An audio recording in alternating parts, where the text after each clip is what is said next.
Ladies and gentlemen, the President of India.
बहुप्रतीक्षित क्षण आ चुका है। कार्यक्रम के गणमान्य माननीय अतिथिगण मंच पर अपनी गरिमामयी उपस्थिति के साथ मंचासीन हो रहे हैं। सभी की ओर से मंचासीन गणमान्य अतिथिगण तथा समारोह में उपस्थित सभी अतिथिगण का हार्दिक स्वागत व अभिनंदन करती हूँ। तमसो मां ज्योतिर्गमय, अंधकार से प्रकाश की ओर उन्मुख होने की परंपरा के निर्वहन में अब कार्यक्रम के शुभारंभ के लिए हम माननीय राष्ट्रपति महोदय, उत्तर प्रदेश राज्य की माननीय राज्यपाल महोदया, भारत के माननीय मुख्य न्यायमूर्ति तथा मंचासीन माननीय न्यायमूर्तिगण व अन्य सम्मानित अतिथिगण से दीप प्रज्वलन हेतु सादर अनुग्रह करते हैं।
प्रज्वलित दीप का प्रकाश हमें सदैव सतत प्रयास, विकास व सफलता की ओर अग्रसरित होने के लिए मार्गदर्शित करता रहता है।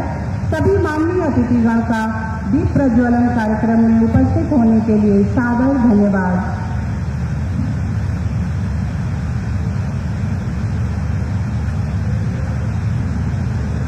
Under the aegis of this lamp of enlightenment and commencing the ceremony further, may I now humbly request Honorable Justice Munishwarnath Bhandari, Acting Chief Justice of the Allahabad High Court, to deliver his welcome address.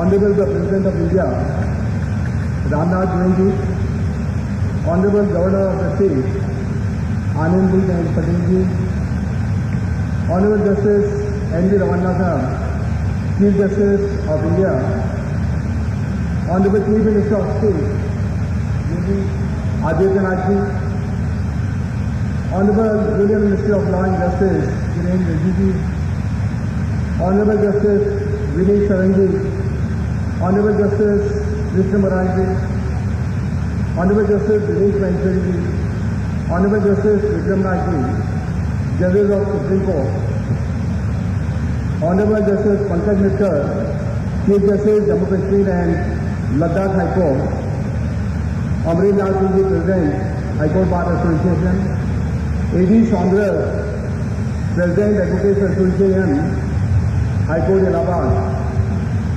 all the dignitaries of the dais, esteemed sister and brother judges of Allahabad High Court, the Advocate General of the state, senior advocates, office bearer of both the association, members of bar, officers and media persons. The city of Allahabad is known for Sangam of three rivers, educational institutions and seat of biggest high court, the Allahabad High Court. In the holy city of Sangam, the Prayagraj, I welcome all the guests. On the occasion of foundation laying ceremony of multi-level parking and Lawyers Chamber, National Law University and unveiling of portrait of legal luminary late A.B. Saran, I extend my hearty welcome to Honorable the President of India, who remain member of this fraternity and take huge interest in the judicial system. It is not only for expeditious disposal of the cases, but justice to needy and poor persons. I feel honored to welcome Honorable Governor of State, who always voiced for welfare and rights of the child and woman. I have privilege of welcoming Honorable Chief Justice of India, whose able guidance has provided strength to the judiciary. He is tirelessly working for the system which is taking new heights.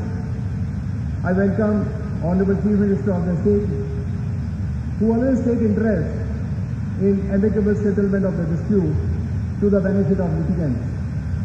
The project of multi-level parking and chambers was sanctioned to the benefit of the lawyers.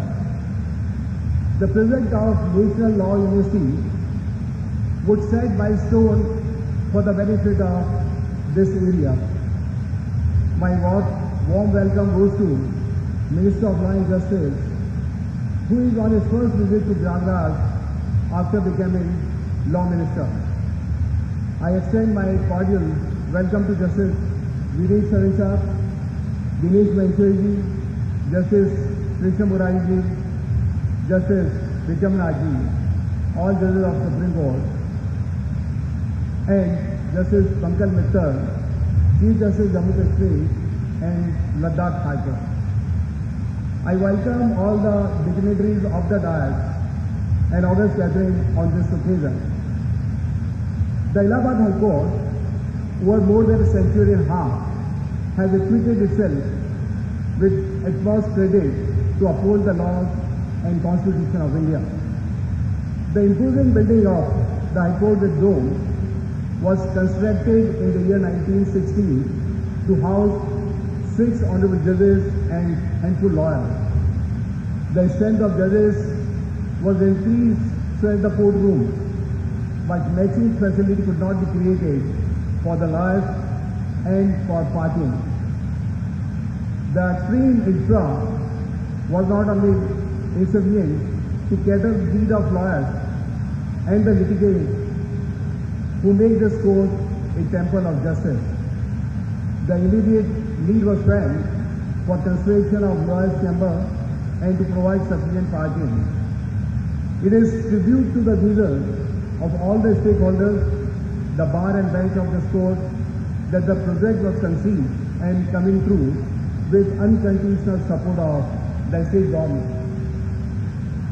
The multi-level parking and lawyers' chamber has been designed to construct around 2,300 chambers for the lawyers and 3,800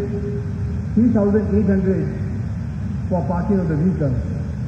Advocates library would be in the area of around 20,000 square feet, one of the biggest libraries. The total cost of the project would be nearly 604 crores, and it would be the biggest project of its kind. Due to the time constraint, I am not giving other features of the project. This would be seen by all of us on the visual presentation. There would be a visual presentation of the project also. I hope and trust that project will be completed within scheduled time. The other project for which we are going to lay the foundation is of the National Law University, Prayagraj. To excel the legal studies, the foundation of the National Law University is going to be laid. The Allahabad remains prominent seat of education. The Allahabad University, whose Vice Chancellor is present here, is often known as Oxford of the East. With the addition of National Law University, it would be another feather in the cap. The university would facilitate the students of Prayagraj and Eastern Uttar Pradesh at the seat of biggest high court of the country. On this occasion, we are unveiling the portrait of late Sri A.B. Saran Saab, senior advocate and stalwart of this bar, who after his early studies at Bijnor and Dehradun came to Allahabad to pursue legal studies. After completion of the studies, he practiced initially in the district court and joined the High Court after 5 years. He was designated as a senior judge, junior advocate in the year 1977. He was very popular among the lawyers, being a friend and philosopher. Late A.B. Saran Saab was associated with large number of educational and charitable institutions. He was a strong believer of power of yoga and meditation. He left us on 18 January 2013, leaving behind 3 sons and 7 grandsons. His son, Justice Dilip Sharan, is presently judge of the Supreme Court, and his grandson is carrying the legacy of the family. The Bar Association decided to unveil the portrait of late A.B. Saran Saab. It is to portray his ideology. The path shown by him need to be followed by everyone. His portrait would inspire every advocate to be simple and hardworking. At the end, I, on my behalf and behalf of the colleagues, again welcome all the dignitaries on the dais, off the dais, and out of gathering. I extend my sincere thanks to all the judges of this High Court, the officers of the registry and administration for their tireless efforts to make this event a success. Thank you very much. Jai Hind, Jai Bharat.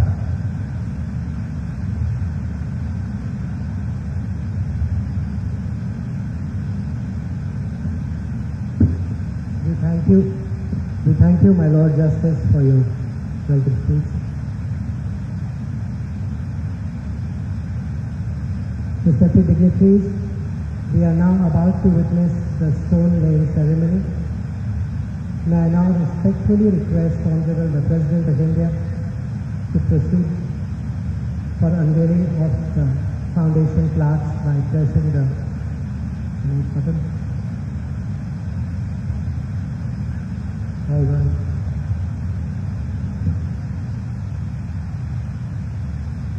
A round of applause, please.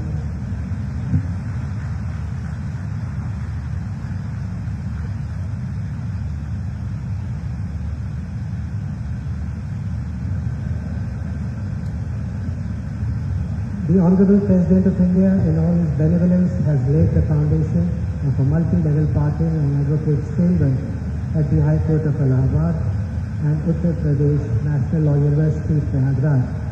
Our heartfelt and sincere gratitude to the Honorable President for this kind gesture. क्रम में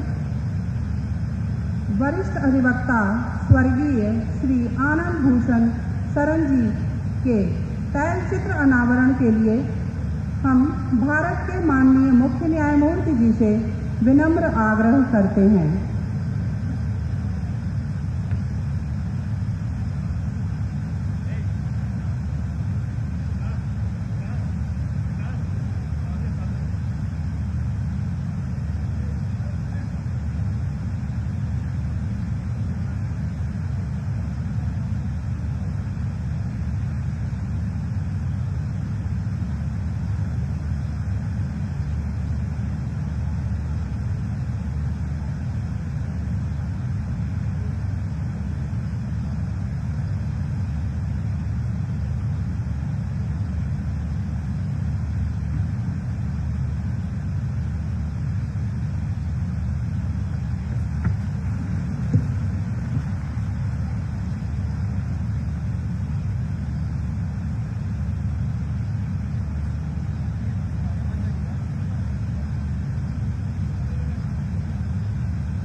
सभी अतिथिगण का हम सादर आभार व्यक्त करते हैं।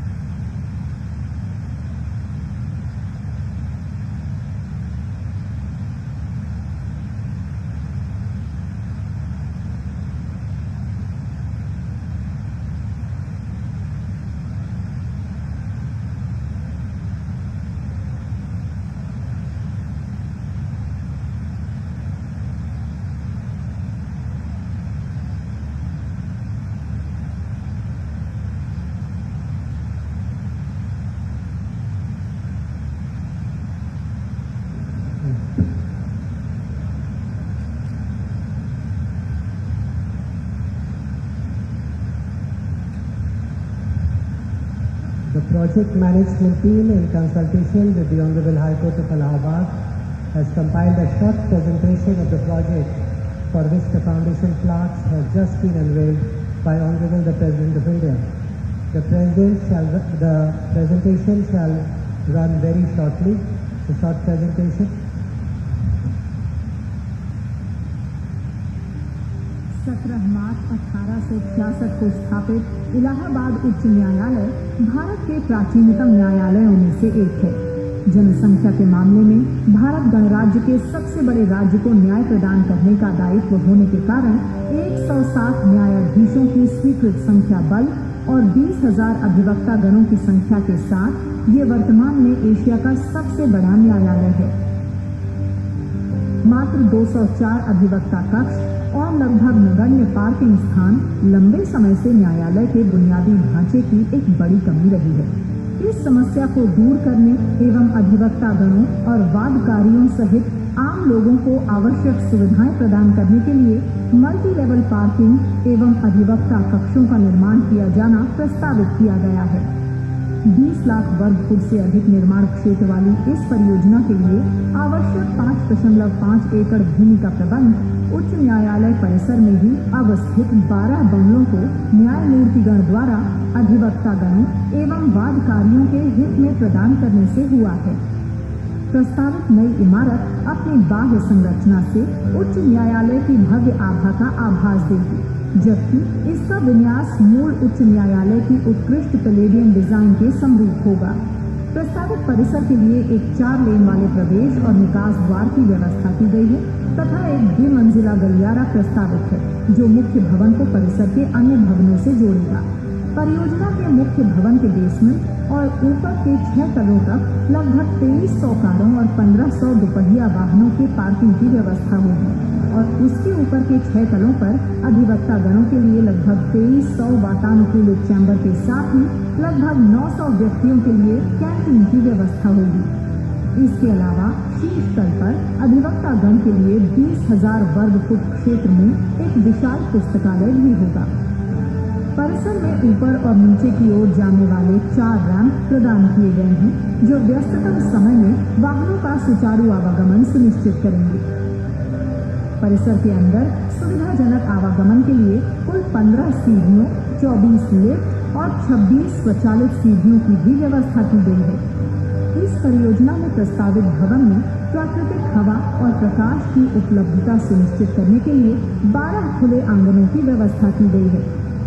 अधिवक्ताओं और वादी गणों के लिए समर्पित लिफ्ट, पार्किंग प्रबंधन व्यवस्थाएं, व्यापक अग्नि प्रतिरक्षण और सुरक्षा व्यवस्था सहित नवीनतम तकनीकी स्टेट ऑफ आर्ट से युक्त आधारभूत ढांचा भवन परिसर को संपूर्णता प्रदान करता है। परियोजना को लगभग 27 महीने की परिकल्पित अवधि में पूरा करने के लिए निर्माण एजेंसी का चयन अंतर्राष्ट्रीय प्रतिस्पर्धा आधार पर किया गया है। परिसर का निर्माण अधिवक्तागणों, वादकारियों और आम जनता की आवश्यकताओं को पूरा करने के साथ ही न्याय प्रदान करने के कार्य को भी बल प्रदान करेगा।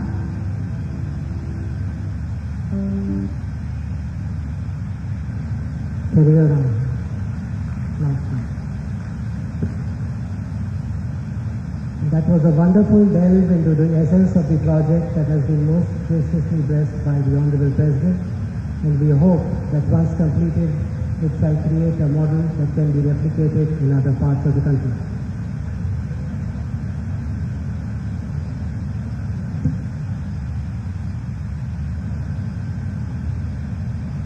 शिलान्यास कार्यक्रम की औपचारिकताओं को पूर्ण करते हुए अग्रिम क्रम में हम केंद्रीय विधि एवं न्याय मंत्री श्री किरण रिजिजू जी को वक्तव्य हेतु सादर आमंत्रित करते हैं।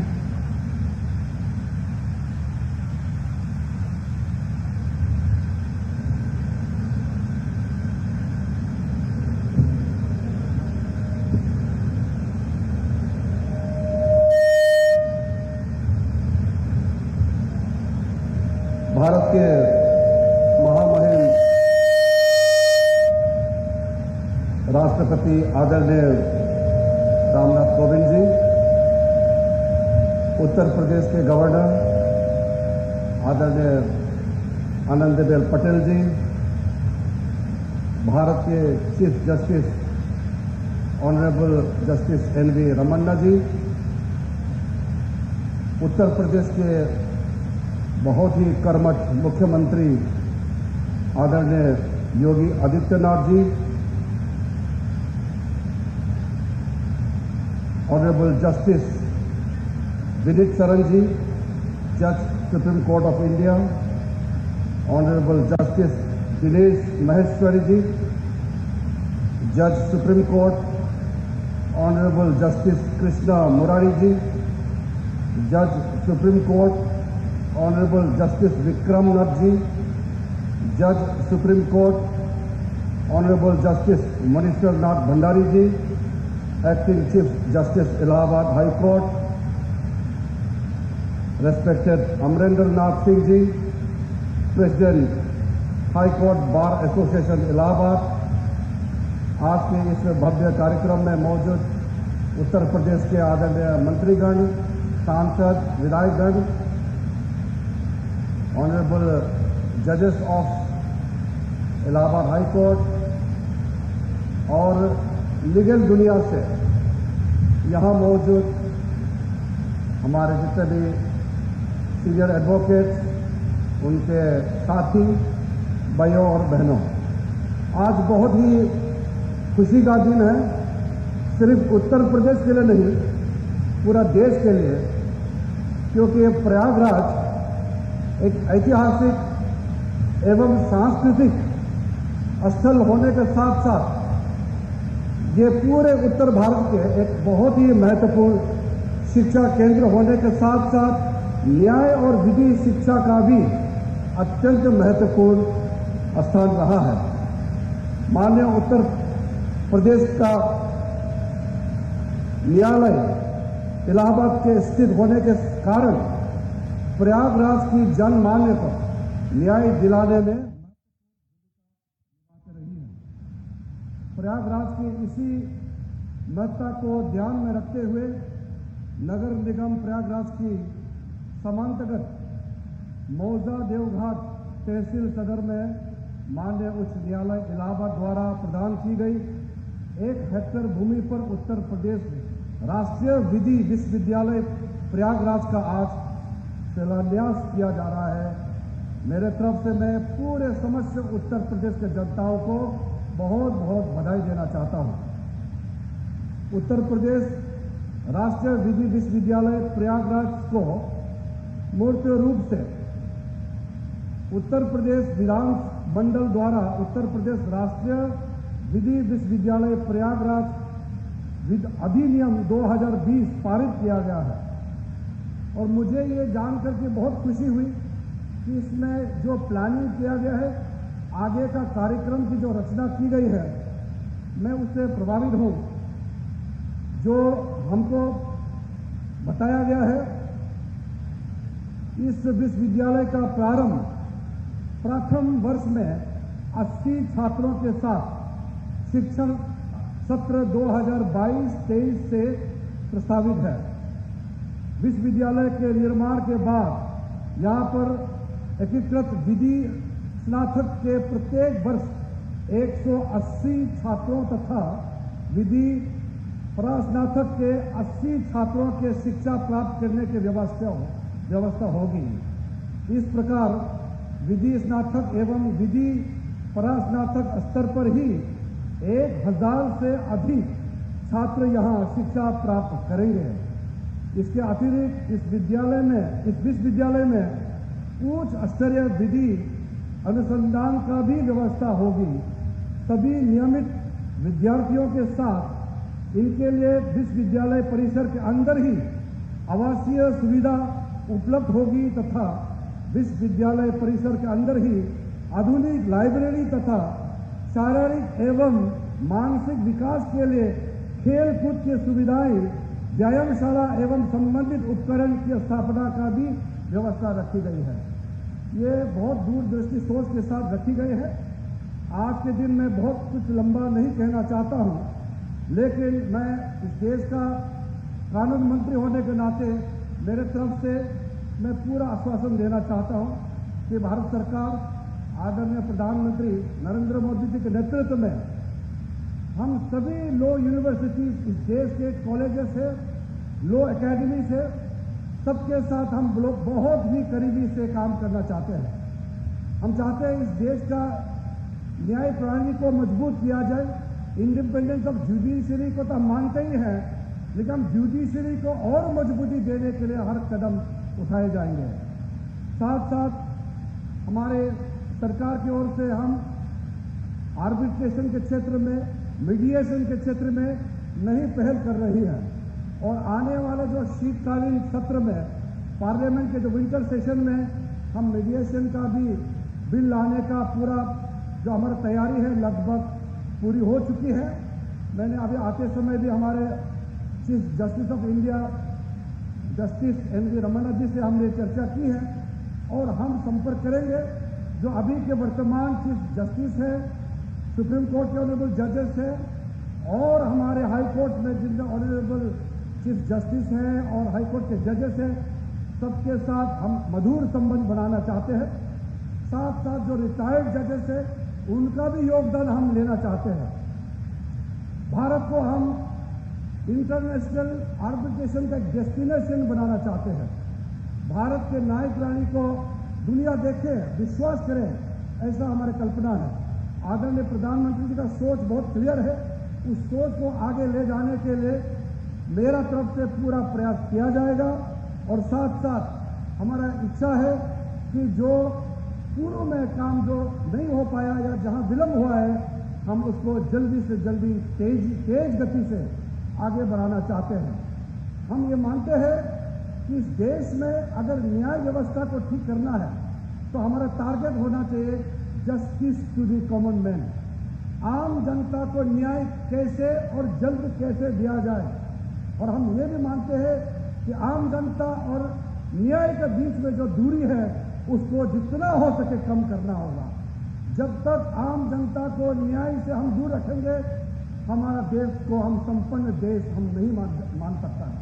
हमारे लिए बहुत महत्वपूर्ण है कि timely delivery of justice, timely न्याय मिले, जितना जल्दी लोगों को न्याय दे सके, ये हमारा प्राथमिकता रहेगा। जुडिशरी के साथ साथ जो भी संबंधित जितना भी संस्थाएं हैं, सबको मैं अपने तरफ से आश्वासन देना चाहता हूं कि भारत सरकार पूर्ण रूप से न्यायपालिका के साथ हम तालमेल करके हम काम करना चाहते हैं और साथ साथ राज्य सरकारों के साथ हम तालमेल रखना चाहते हैं। जुडिशरी इंफ्रास्ट्रक्चर, खास करके लोअर जुडिशरी में जो व्यवस्थाएं को मजबूत करने के लिए जो भी कार्य भारत सरकार से होगा, हम उसको और तेजी लाना चाहते हैं और हम आश्वासन देना चाहते हैं राज्य सरकारों को। आज यहाँ माननीय मुख्यमंत्री योगी आदित्यनाथ जी हमारे बीच में मौजूद है और हम सब जानते हैं उत्तर प्रदेश जैसे बहुत ही बड़ा राज्य का मुख्यमंत्री रहते हुए योगी आदित्यनाथ जी ने पिछले 4.5 सालों में कई क्रांतिकारी कदम उठाए हैं और उसी क्षेत्र में हम भी और बल देना चाहते हैं और मेरा तरफ से पूरा सहायता का हम भरोसा देना चाहते हैं। फिर से आज जो बहुत ही महत्वपूर्ण जो यहाँ उत्तर प्रदेश के इस प्रयागराज में काम हुआ है और हमारे महामहिम राष्ट्रपति जी का मौजूदगी होना और हम सब उनके साथ होना, मैं मानता हूँ मेरे लिए भी ये बहुत खुशी का पल है और मैं गौरवान्वित महसूस कर रहा हूँ। आप सभी को इसी चंद शब्दों के साथ बहुत बहुत धन्यवाद देना चाहता हूँ। जय हिंद।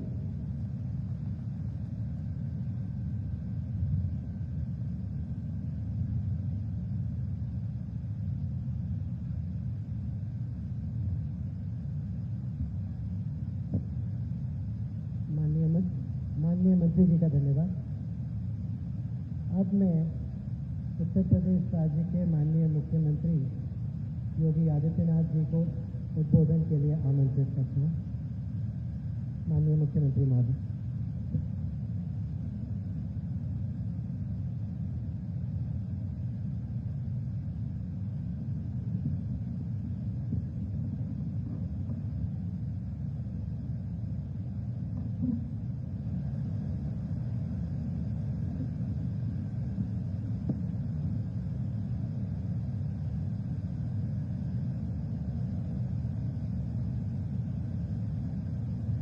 आदरणीय राष्ट्रपति जी,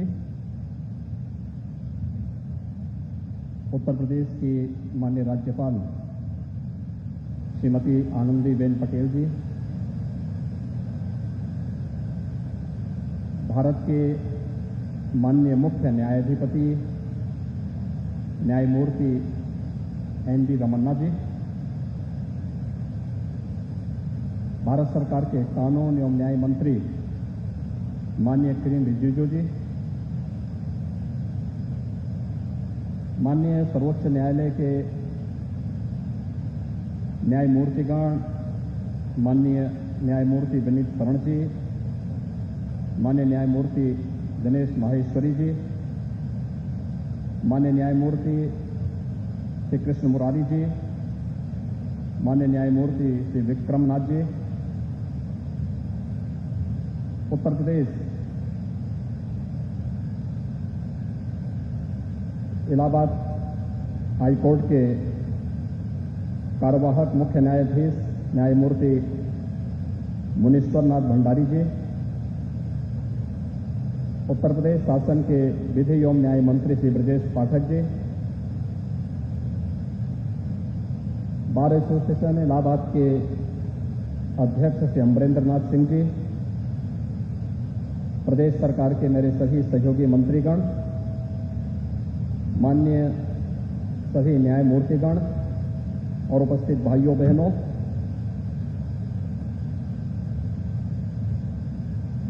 प्रयागराज की इस पावन धरती पर मैं देश के माननीय राष्ट्रपति जी का हृदय से स्वागत और अभिनंदन करता हूं। प्रयागराज की धरती गंगा, यमुना और सरस्वती की त्रिवेणी की भूमि है। पूरा देश और पूरी दुनिया त्रिवेणी की इस धरती पर संगम में स्नान करके अपने जीवन में सफलता की कामना को लेकर के आती है। लेकिन एक आम जनमानस त्रिवेणी की इस धरती पर धर्म, न्याय और शिक्षा के इस प्रमुख केंद्र से प्रत्यक्ष अनुभूति पाकर के भी अपने आप को धन्य महसूस करता है। मैं त्रिवेणी की इस पावन धरती पर आज भारत के माननीय राष्ट्रपति जी के आगमन पर प्रदेश शासन की ओर से उनका हृदय से स्वागत करता हूं, अभिनंदन करता हूं। आज के इस समारोह में प्रदेश की माननीय राज्यपाल और प्रदेश के अभिभावक स्वरूपा श्रीमती आनंदीबेन पटेल जी का, भारत के मुख्य न्यायाधिपति माननीय न्यायमूर्ति एन वी रमन्ना जी का, केंद्रीय विधि एवं न्याय मंत्री माननीय श्री किरेन रिजिजू जी का, सर्वोच्च न्यायालय के माननीय न्यायमूर्तिगण श्री विनीत शरण जी, श्री दिनेश माहेश्वरी जी, श्री कृष्ण मुरारी जी, श्री विक्रम नाथ जी का उत्तर प्रदेश शासन की ओर से, उत्तर प्रदेश वासियों की ओर से हृदय से स्वागत और अभिनंदन करता हूं। आज का दिन न केवल उत्तर प्रदेश के इस प्रयागराज की धरती के लिए बल्कि उत्तर प्रदेश वासियों के लिए अत्यंत महत्वपूर्ण दिन है। वर्षों से लंबित उन परियोजनाओं का शुभारंभ माननीय राष्ट्रपति जी के कर कमलों से होने अभी प्रारंभ हुआ है, जिसकी दशकों से तमन्ना प्रयागराज वासियों को और उत्तर प्रदेश वासियों को था। खासतौर पर इलाहाबाद उच्च न्यायालय प्रयागराज में मल्टी लेवल पार्किंग और राष्ट्रीय विधि विश्वविद्यालय, इन दोनों की वर्षों से मांग चली आ रही थी और मुझे बताते हुए प्रसन्नता है कि आदरणीय प्रधानमंत्री जी की प्रेरणा से, उनके मार्गदर्शन में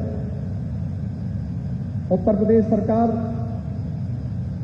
प्रत्येक नागरिक के जीवन में खुशहाली लाने के लिए जिस प्रतिबद्धता के साथ कार्य कर रही है, उसमें न्यायिक क्षेत्र में भी प्रत्येक आम जन की आकांक्षाओं की पूर्ति करने और उसे समय पर सहजतापूर्ण न्याय उपलब्ध हो सके, इस दृष्टि से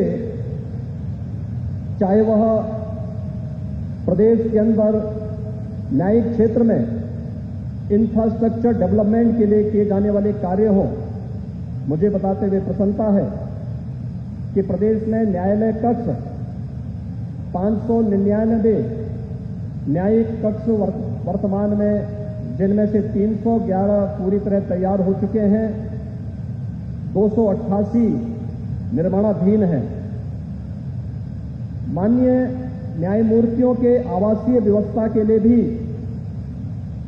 प्रदेश सरकार की ओर से 611 ऐसे आवास स्वीकृत किए गए थे, जिनमें 247 बनकर के तैयार हैं और 364 वर्तमान में निर्माणाधीन है।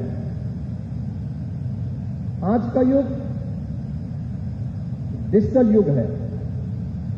कोरोना महामारी के दौरान हम लोगों ने तकनीक के इस महत्व को समझा है।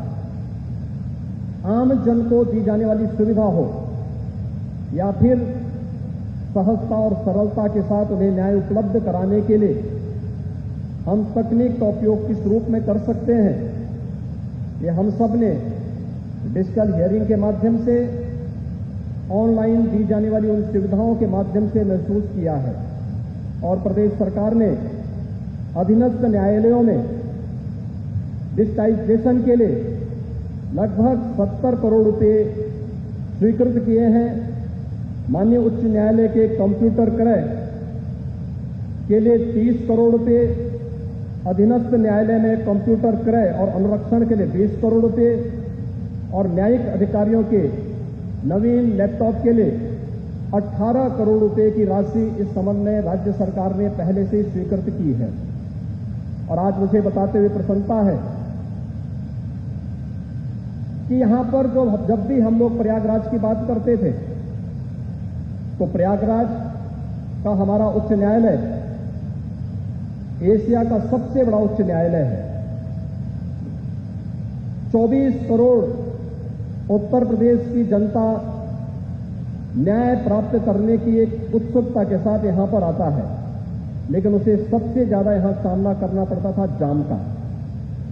प्रयागराज कुंभ के समय प्रयागराज के इंफ्रास्ट्रक्चर के लिए केंद्र और राज्य सरकार ने बेहतरीन पहल की थी और मुझे प्रसन्नता है कि उस समय माननीय न्यायालय के द्वारा हमें भरपूर सहयोग प्राप्त हुआ था। अन्यथा किसी भी बड़े इंफ्रास्ट्रक्चर के कार्य को आगे बढ़ाने के लिए जिन लोगों की विकास में रुचि नहीं होती वे कहीं न कहीं व्यवधान बनने का कार्य करते हैं। हमारे पास 1 वर्ष का समय था कि हम प्रयागराज कुंभ के लिए इस प्रकार का इंफ्रास्ट्रक्चर यहां विकसित करें और उस समय जो बेहतर समन्वय था उस बेहतर समन्वय के माध्यम से प्रयागराज को प्रयागराज के रूप में विकसित करने 24 करोड़ जनमानस को, श्रद्धालु जनों को प्रयागराज कुंभ के अवसर पर इस आयोजन में सहभागी बनाने में हमें सफलता प्राप्त हुई थी। लेकिन साथ साथ उच्च न्यायालय इलाहाबाद की जाम की समस्या का समाधान नहीं हो पा रहा था।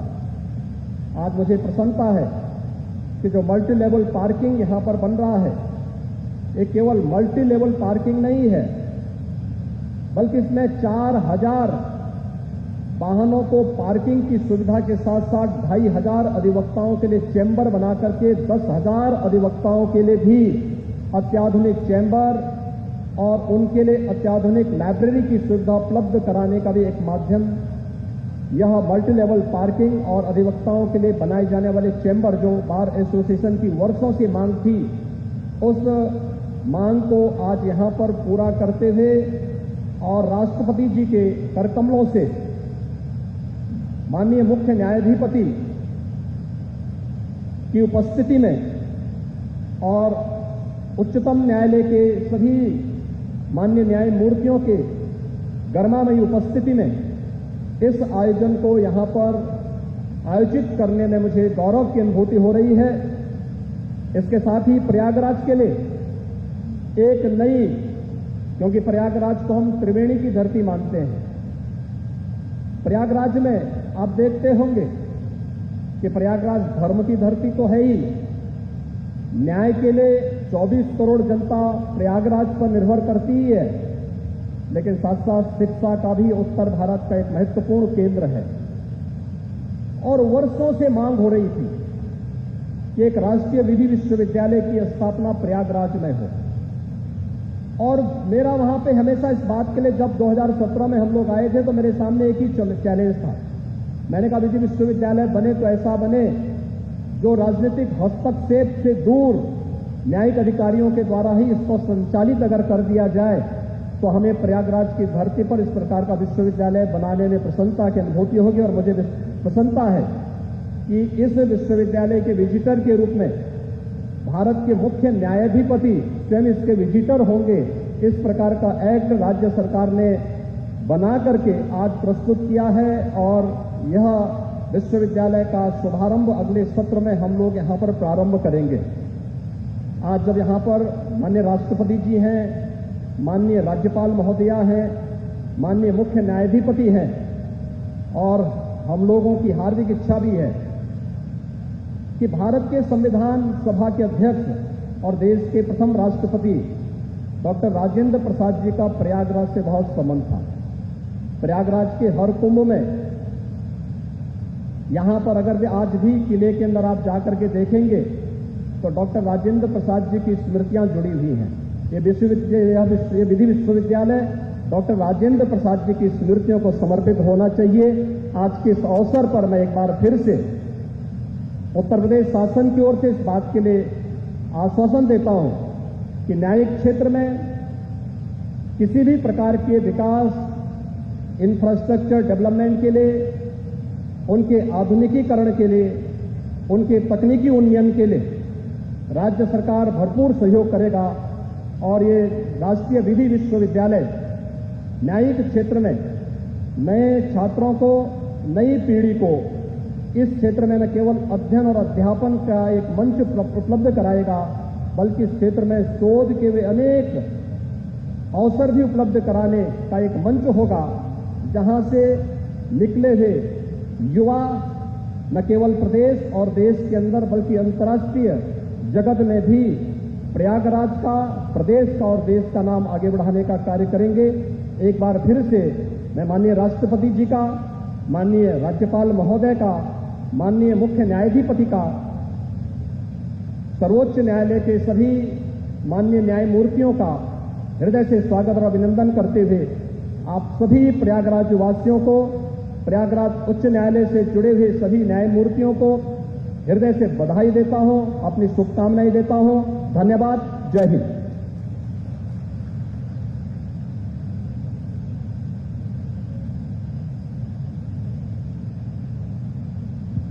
माननीय मुख्यमंत्री जी का सादर धन्यवाद उनके उद्बोधन के लिए। May I now request the Honorable Chief Justice of India, Sri N.V. Ramana, to bless this gathering with his wise and kind words.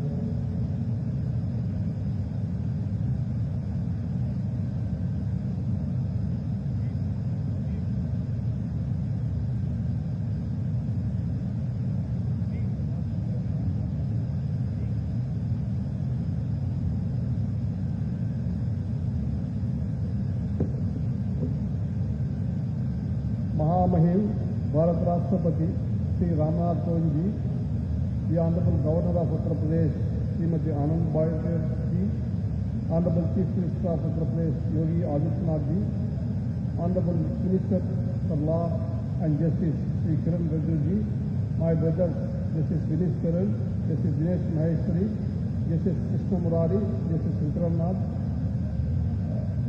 Justice Munishwar Nath Bhandari, Acting Chief Justice of Allahabad High Court, my dear brother and sister judges of Allahabad and Lucknow Court, Honorable Minister for Law, Government of Uttar Pradesh, Sri Vijay Pathak, Mr. Amarendra Nath Singh, President and other office bearers of the members of the High Court Bar Association of Allahabad, judicial officers of Uttar Pradesh, staff of High Court of Allahabad, other distinguished guests, ladies and gentlemen, नमस्कार।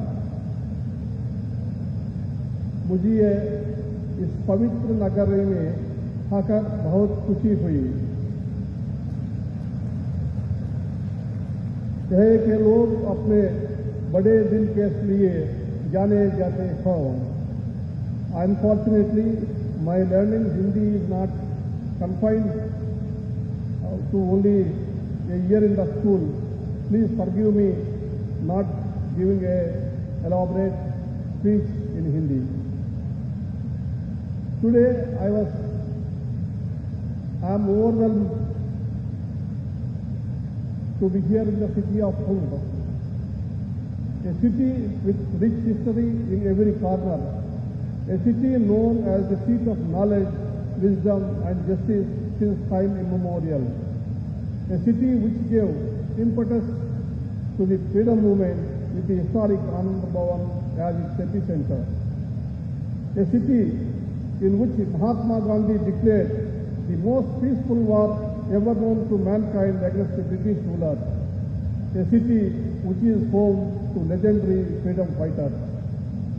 I am privileged to be in this holy land of Triveni Sangam, the confluence of three holy rivers. The occasion is befitting in the sense that we have assembled here to perform three auspicious deeds: laying foundation for National Law University, the new multi-level parking and advocate chamber complex, and the unveiling of the portrait of legendary advocate Sri Anand Bhushan Saran. The Allahabad High Court has a history of more than 150 years the Allahabad Bar and Bench have produced some of the greatest legal humorists in the country. In 1975, it was Justice Jagmohan Lal Sinha from Allahabad High Court who passed the judgment that shook the nation. When he disqualified Srimati Indira Gandhi, it was a judgment of great courage, which could be said to have directly resulted in the declaration of emergency and the consequences which I don't want to elaborate. Dr. Sachidananda Sinha, the first President of the Constituent Assembly, Pandit Motilal Nehru, Sri Tej Bahadur Sapru, Purushottam Tandon were all members of the great Allahabad Bar. In the famous Story Joran case, the appeal was argued by Pandit Madan Mohan Malaviya before this High Court. This bar has left an indelible mark in Indian freedom struggle and the drafting of our Constitution. I expect you to carry forward the extraordinary legacy, tradition and culture of this historic bar. I urge all of you to take a lead in protecting the rights and liberties and freedoms of the citizens. For me, to be a part of this event at the Allahabad High Court is a special moment. At the outset, I would like to give my heartiest congratulations to Justice Munishwarnath Bhandari and Acting Chief Justice of Allahabad High Court and other judges of the High Court and the state government for this momentous achievement. I would also like to congratulate the staff of High Court and the members of the bar and the public. This event touches upon topics that I hold extremely important. The importance of strengthening judicial infrastructure cannot be overstated. Sufficient judicial infrastructure can help improve access to justice by catering to the ever-rising number of cases and litigants and their changing needs. Courts in India still operate and work from dilapidated structures without proper facilities. Such a situation is severely detrimental to the experience of litigants and lawyers. It is an unpleasant work environment for court and staff and the judges, making it difficult to effectively perform their functions. We neglected and failed to focus on providing good infrastructure for the courts in India after the British left.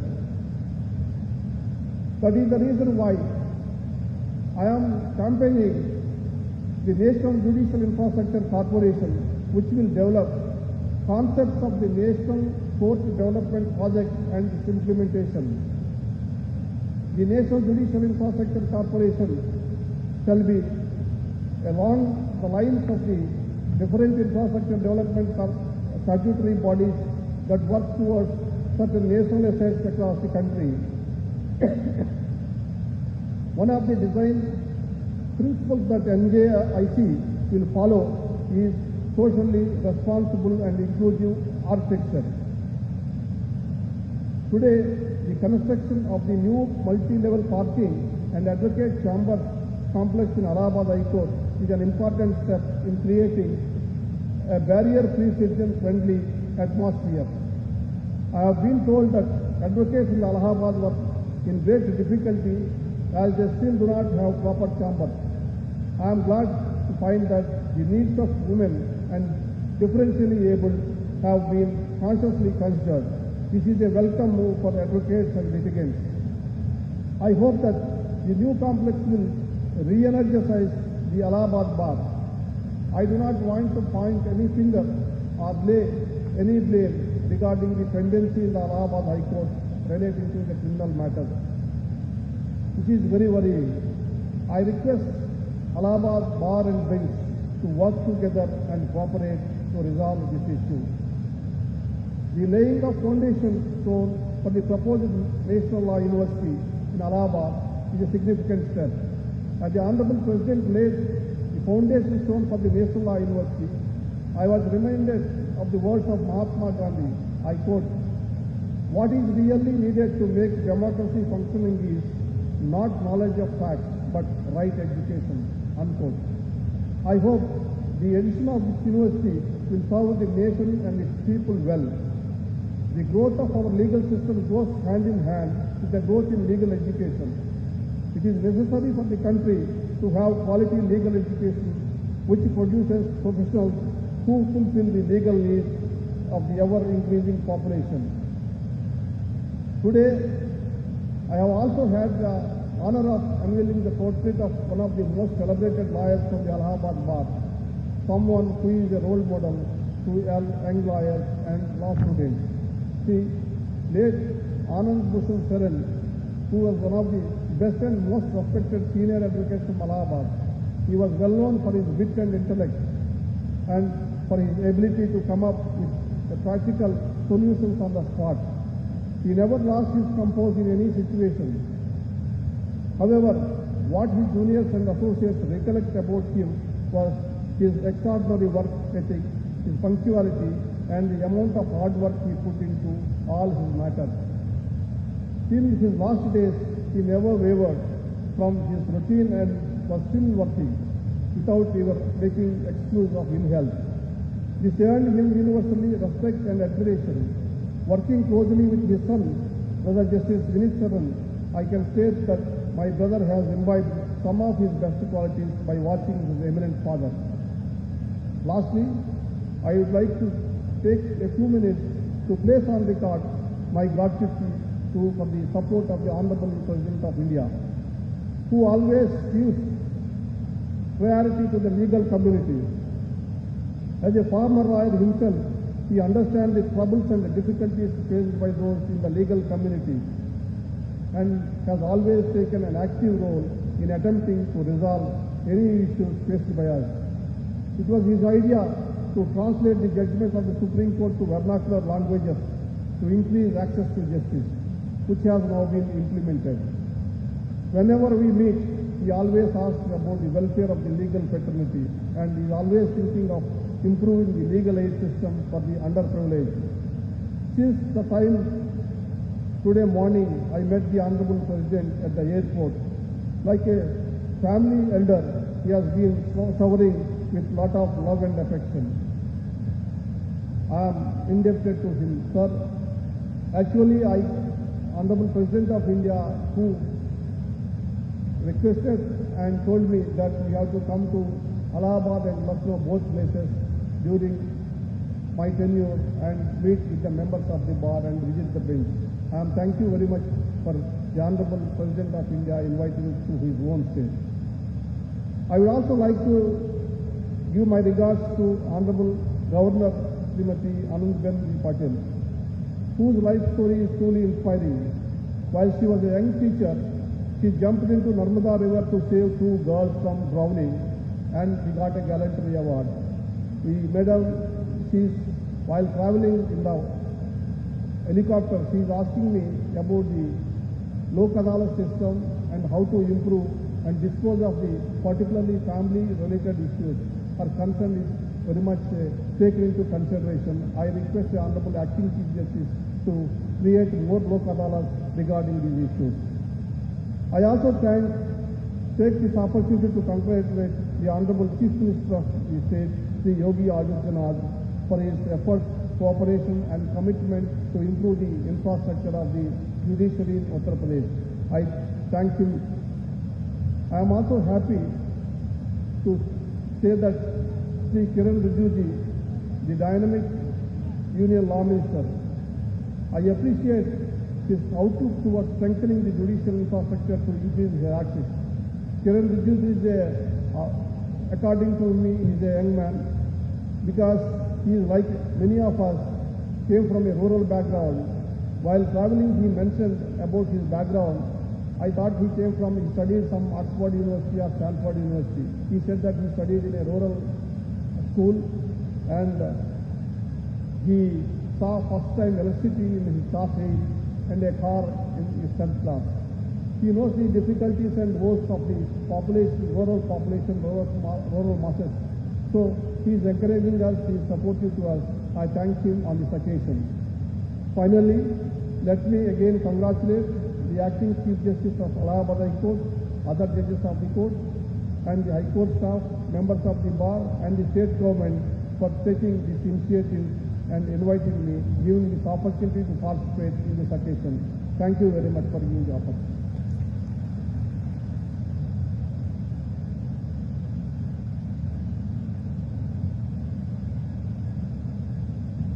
माननीय मुख्य न्यायमूर्ति, आपके उद्बोधन व मार्गदर्शन के लिए हम सभी हृदय से आभार व्यक्त करते हैं। इस क्रम में हम उत्तर प्रदेश राज्य की माननीय राज्यपाल श्रीमती आनंदीबेन पटेल महोदया से सभा को उद्बोधित करने हेतु विनम्र निवेदन करते हैं।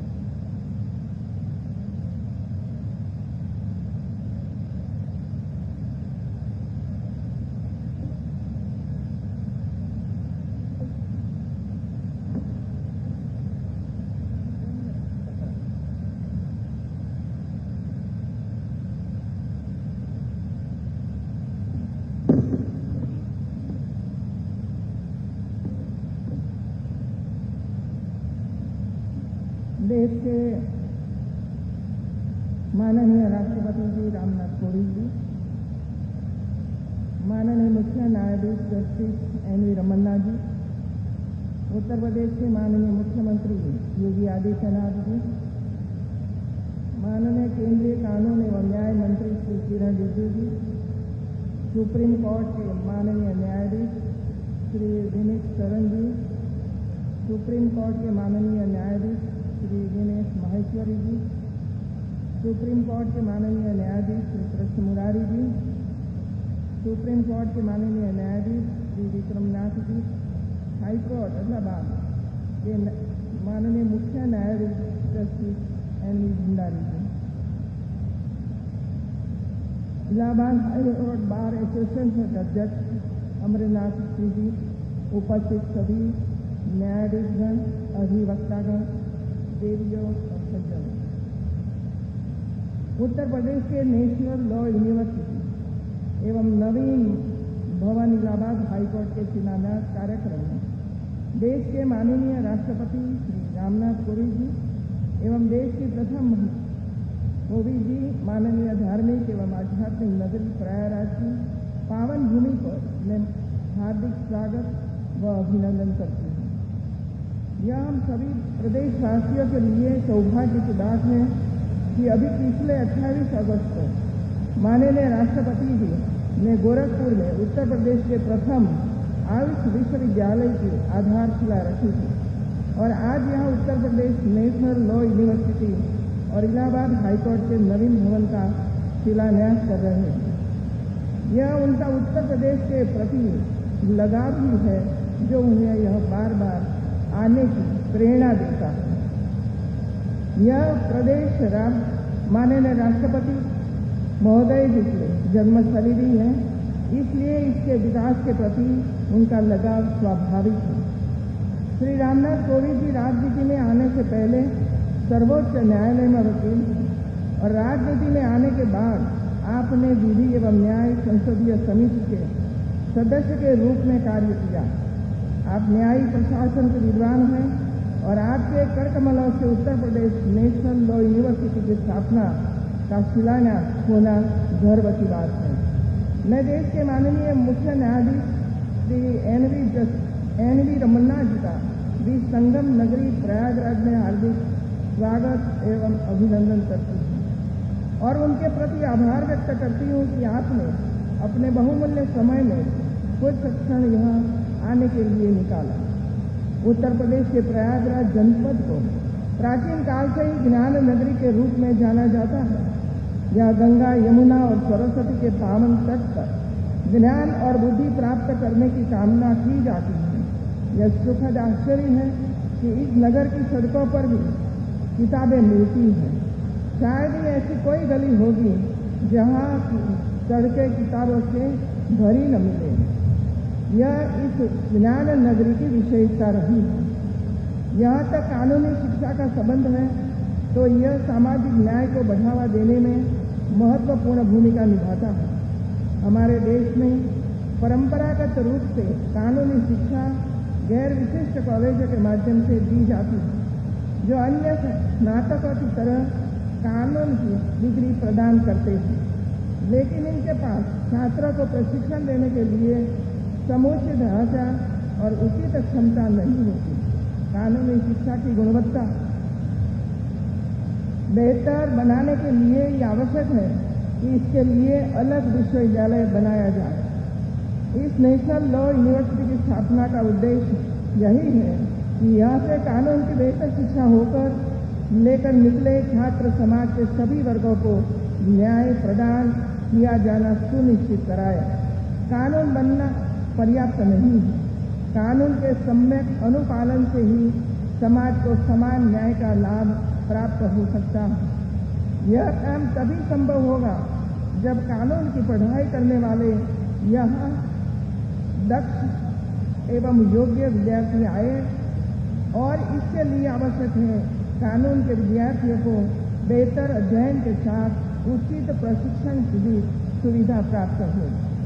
इस तरह प्रदेश नेशनल लॉ यूनिवर्सिटी में शिक्षण, अनुसंधान और ज्ञान के प्रसार की जो व्यवस्था की जाएगी, वह भावी न्यायिक अधिकारियों तथा अधिवक्ताओं के कौशल को और अधिक विकसित करने में महत्वपूर्ण भूमिका निभाएगी। इससे न्यायिक सेवाओं का जहां विस्तार होगा, तो वहां आम जन को न्याय प्राप्त करने में देरी का सामना भी नहीं करना पड़ेगा। माननीय राष्ट्रपति जी द्वारा आज यहाँ इलाहाबाद हाईकोर्ट के नवीन भवन का शिलान्यास किया गया है। इलाहाबाद हाईकोर्ट के नवीन भवन को आधुनिकतम तकनीक से युक्त, सुगम और सुविधाजनक बनाया जाएगा। मुझे विश्वास है कि 12 मंजिल के इस भवन के बन जाने से न्यायाधीशों, न्यायिक अधिकारियों, अधिवक्ताओं, कर्मचारियों और वादियों को काफी सुविधा प्राप्त होगी। वैसे इलाहाबाद उच्च न्यायालय के इस प्राचीन भवन से न्यायिक प्रशासन का 150 वर्षों का इतिहास जुड़ा हुआ है, लेकिन आज भी बढ़ती आबादी और बदलते न्यायिक स्वरूप को दृष्टिगत रखते हुए बहुत लंबे समय से नए भवन की आवश्यकता महसूस की जा रही थी, जिसका सपना आज पूरा हो रहा है। मैं चाहूंगी कि निर्माण हेतु कार्यदायी संस्था समय से और पूरी गुणवत्ता के साथ इस कार्य को पूर्ण करे, ताकि जल्द से जल्द इस भवन निर्माण की प्रक्रिया पूर्ण हो और सभी को इसका लाभ मिलने लगे। अंत में मैं माननीय राष्ट्रपति जी के प्रति आभार व्यक्त करते हुए अपनी बात को समाप्त करती हूँ। जय हिंद।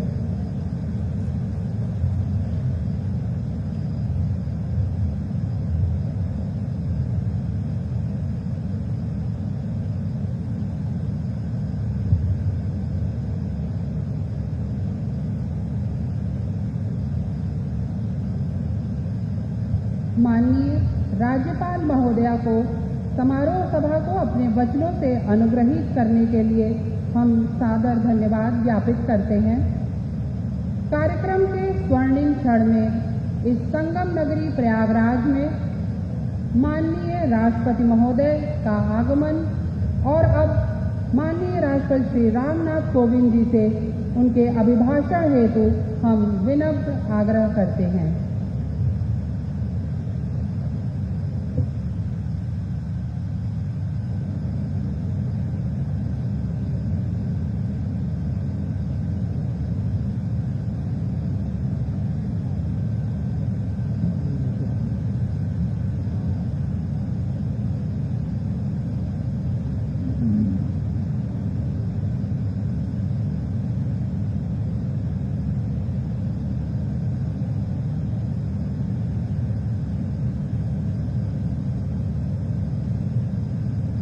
इलाहाबाद हाई कोर्ट के ऐतिहासिक परिसर में आयोजित इस समारोह में प्रमुख रूप से उपस्थित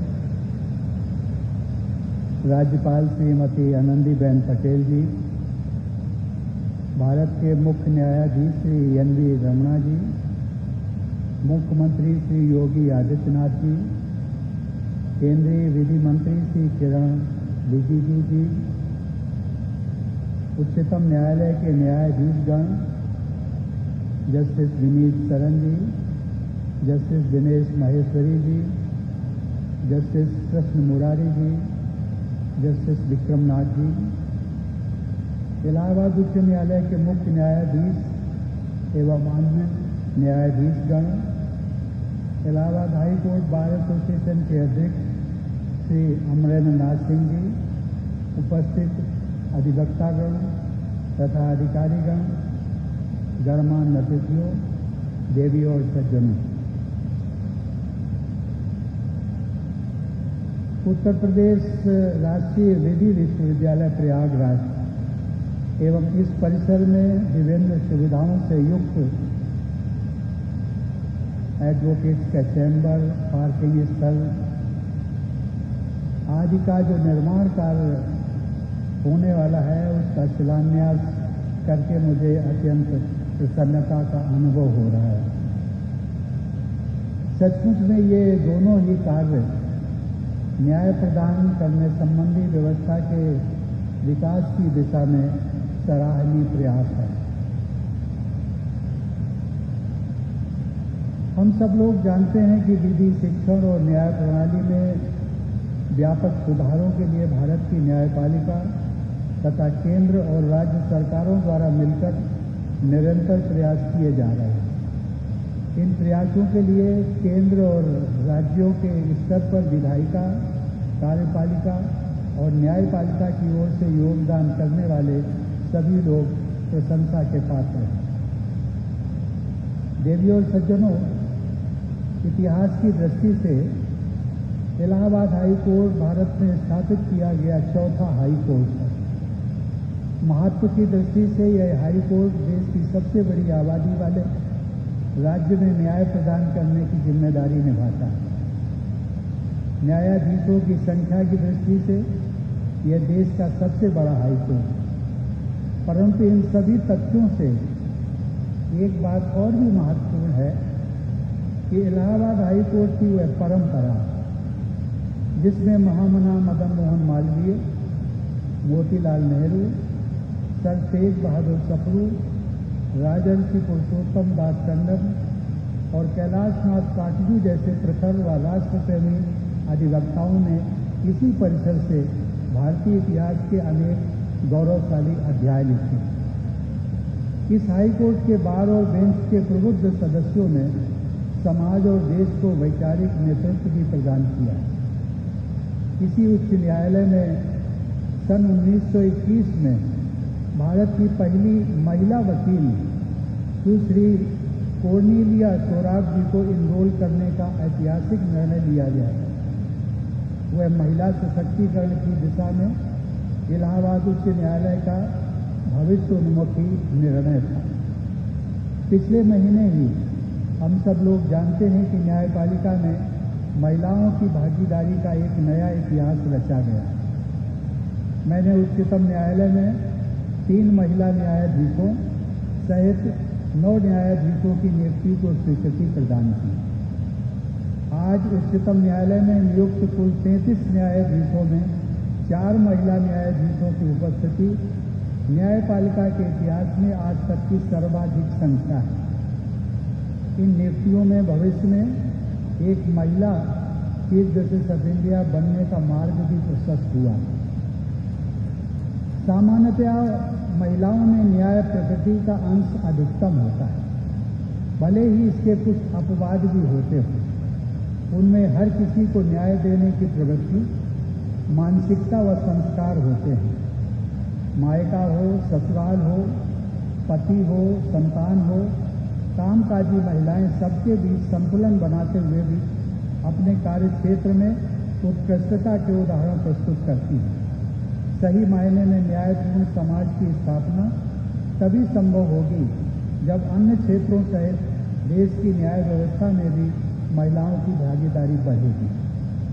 आज उच्चतम न्यायालय तथा उच्च न्यायालयों को मिलाकर महिला न्यायाधीशों की कुल संख्या 12% से भी कम है। यदि हम अपने संविधान के समावेशी आदर्शों को प्राप्त करना है तो न्यायपालिका में भी महिलाओं की भूमिका को बढ़ाना ही होगा। मैं आशा करता हूं कि देश के इस विशालतम उच्च न्यायालय में महिला अधिवक्ताओं, अधिकारियों और न्यायाधीशों की संख्या में वृद्धि होगी।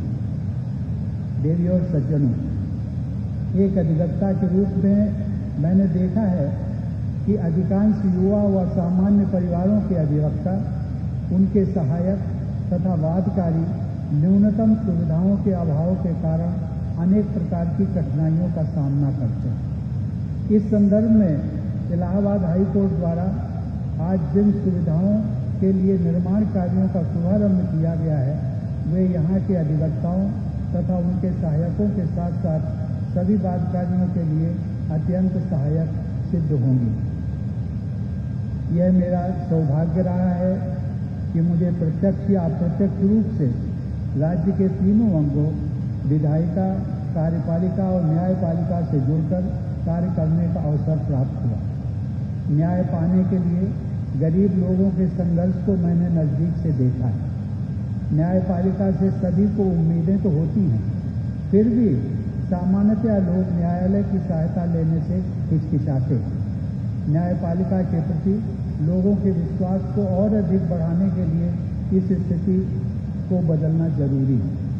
सभी को समय से न्याय मिले, न्याय व्यवस्था कम खर्चीली हो, सामान्य आदमी की समझ में आने वाली भाषा में निर्णय देने की व्यवस्था हो और खासकर महिलाओं तथा कमजोर वर्ग के लोगों को न्यायिक प्रक्रिया में भी न्याय मिले, ये हम सबकी जिम्मेदारी है। यह संभव तभी होगा जब न्याय व्यवस्था से जुड़े सभी स्टेक होल्डर्स अपनी सोच व कार्य संस्कृति में आवश्यक बदलाव लाएंगे और संवेदनशील भी बनेंगे। देवियों और सज्जनों, विधि के समक्ष समता प्रदान करने वाले संविधान के अनुच्छेद 14 तथा जीवन और व्यक्तिगत स्वतंत्रता को सुनिश्चित करने वाले अनुच्छेद 21 के तहत सभी नागरिकों का यह मूलभूत अधिकार है कि न्याय उनकी पहुंच में हो। एक्सेस टू जस्टिस का यह मूल अधिकार सुनिश्चित कराना सरकार के सभी अंगों, विशेषकर न्यायपालिका की सफलता की कसौटी है। जन साधारण में न्यायपालिका के प्रति विश्वास और उत्साह को बढ़ाने के लिए लंबित मामलों के निस्तारण में तेजी लाने से लेकर सबऑर्डिनेट जुडिशरी की दक्षता बढ़ाने तक कई पहलुओं पर अनवरत प्रयासरत रहना समय की मांग है। सबऑर्डिनेट जुडिशरी के लिए पर्याप्त सुविधाओं की व्यवस्था कराने, जजों की नियुक्ति द्वारा वर्किंग जजों की संख्या में समुचित वृद्धि करने तथा बजट के प्रावधानों के अनुरूप पर्याप्त संसाधन उपलब्ध कराने से हमारी न्याय प्रक्रिया को और मजबूत आधार मिलेगा। मुझे विश्वास है कि देश का सबसे बड़ा उच्च न्यायालय राज्य सरकार के सहयोग से ऐसे सभी क्षेत्रों में अनुकरणीय उदाहरण प्रस्तुत करेगा। देवियों और सज्जनों, प्रयागराज की एक प्रमुख पहचान शिक्षा के केंद्र के रूप में रही है। इलाहाबाद हाई कोर्ट की महत्वपूर्ण भूमिका तथा शिक्षा के केंद्र के रूप में प्रयागराज की प्रतिष्ठा को देखते हुए इस विधि विश्वविद्यालय के लिए प्रयागराज ही सर्वोत्तम स्थान चुना गया है। विधि विश्वविद्यालय हेतु जमीन उपलब्ध कराने के लिए मैं इलाहाबाद हाई कोर्ट के मुख्य न्यायाधीश तथा उनकी पूरी टीम की सराहना करता हूँ। राज्यपाल महोदया के मार्गदर्शन तथा मुख्यमंत्री जी के सक्रिय निर्देशन में हो रही प्रगति के लिए मैं उन्हें और उनकी टीम को हार्दिक साधुवाद और बधाई देता हूँ। कानून का शासन यानी रूल ऑफ लॉ पर आधारित व्यवस्था को सुदृढ़ बनाने के लिए गुणवत्तापूर्ण लीगल एजुकेशन का महत्वपूर्ण योगदान होता है। नॉलेज इकोनॉमी के इस युग में हमारे देश में नॉलेज सुपर पावर बनने की महत्वाकांक्षा नीति को कार्य रूप दिया जा रहा है। इसी संदर्भ में उत्तर प्रदेश राष्ट्रीय विधि विश्वविद्यालय प्रयागराज के निर्माण तथा विकास को आगे बढ़ाना चाहिए। विश्व स्तरीय विधि शिक्षा हमारे समाज और देश की प्राथमिकताओं में से एक है। राष्ट्रीय विधि विश्वविद्यालय में कक्षा 12 के बाद ही हमारे किशोर और युवा दाखिला लेते हैं, जैसा कि इंजीनियरिंग और मेडिकल संस्थानों में पहले से ही होता रहा है। ऐसे बच्चे स्कूल स्तर पर ही कानून के क्षेत्र को अपना कैरियर बनाने में उत्साहित होते हैं। ऐसे उत्साही विद्यार्थियों ने विधि जगत में अपनी अच्छी साथ बनाई है, परंतु ये आवश्यक है कि विधि शिक्षण के सभी संस्थानों में गुणवत्तापूर्ण शिक्षा पर जोर दिया जाए। किसी भी संस्थान के लिए आरंभ में ही सभी पद्धतियों को सुविचारित रूप से स्थापित करना अपेक्षाकृत सरल होता है। व्यवस्था के निर्मित हो जाने के बाद उसमें सुधार करने की प्रक्रिया जटिल होती जाती है। इसलिए मैं चाहूँगा कि इस विधि विश्वविद्यालय के आरंभ से ही विश्व के सर्वश्रेष्ठ विधि विश्वविद्यालयों की पद्धतियों और प्रणालियों का अध्ययन करके श्रेष्ठतम व्यवस्थाओं को अपनाया जाए। इस विश्वविद्यालय में शुरू से ही छात्राओं और शिक्षिकाओं के समान प्रतिनिधित्व पर भी जोर दिया जाना चाहिए। आधुनिक सुविधाओं के निर्माण, विद्यार्थियों के चयन, अध्यापकों की नियुक्ति, पाठ्यक्रम के निर्धारण, पेडागॉजी की शैलियों के चयन आदि सभी आयामों में विश्व की श्रेष्ठतम पद्धतियों को कार्यान्वित करके एक विश्व स्तरीय संस्थान का निर्माण करना चाहिए। देवियों और सज्जनों, कानून को सामाजिक और आर्थिक प्रगति व बदलाव के माध्यम के रूप में देखा जाना चाहिए। मेरी शुभकामना है कि राष्ट्रीय विधि विश्वविद्यालय प्रयागराज योजनानुसार स्थापित तथा विकसित हो तथा यहाँ के विद्यार्थी न्यायपूर्ण सामाजिक व आर्थिक प्रगति में महत्वपूर्ण भूमिका निभाएं। इन प्रकल्पों का शुभारंभ आज एक ऐसे विशेष दिवस पर हो रहा है जिसके विषय में हर भारतवासी को गर्व होना चाहिए। आज ही के दिन 128 वर्ष पहले शिकागो में स्वामी विवेकानंद ने विश्व धर्म महासभा में अपने ऐतिहासिक संबोधन द्वारा भारत के गौरव का उद्घोष किया था।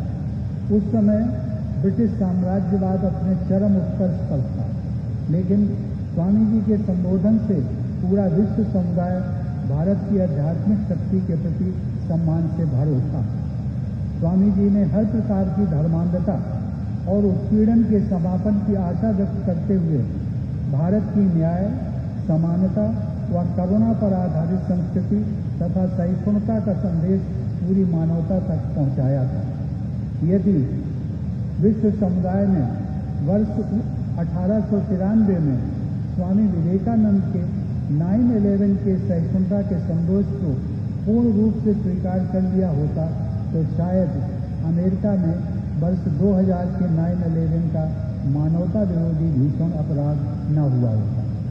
आत्मविश्वास, आत्मगौरव और देश अभिमान का जो आदर्श स्वामी विवेकानंद ने 11 सितंबर 1893 को विश्व समुदाय के सम्मुख रखा था, उसी पर चलते हुए मुझे विश्वास है कि हमारी युवा पीढ़ी भारत को 21वीं सदी के विश्व में शीर्षस्थ स्थान दिलाएगी।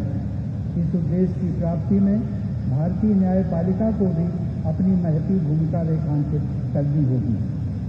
मैं एक बार पुनः इलाहाबाद हाई कोर्ट के बार व बेंच के सभी सदस्यों को अपनी बधाई व शुभकामनाएं देता हूं। धन्यवाद। जय हिंद।